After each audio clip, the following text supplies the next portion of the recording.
Welcome to the Salmon Runs YouTube. Enjoy the video. In this video, I will explain how to make rice yeast balls. First, gather your ingredients: 1 cup of glutinous rice and 1/4 of a yeast ball starter. It's crucial to sterilize all your equipment thoroughly to prevent any unwanted bacterial growth during the process. Next, soak the glutinous rice for at least 4 hours, then steam it until it becomes tender and fully cooked.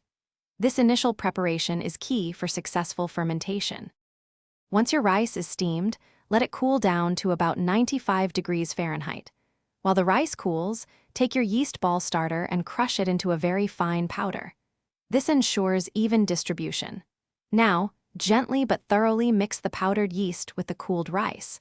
Make sure the yeast is evenly incorporated throughout the rice for consistent fermentation. Now it's time to form your rice yeast balls. Take small portions of the mixture and roll them into compact, uniform balls. Place these carefully into a clean, airtight container. The fermentation process is next.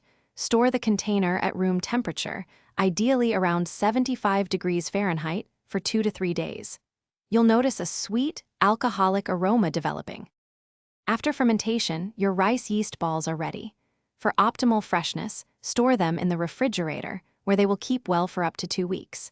You can enjoy these delightful treats as a sweet snack on their own, or incorporate them into various desserts for a unique flavor.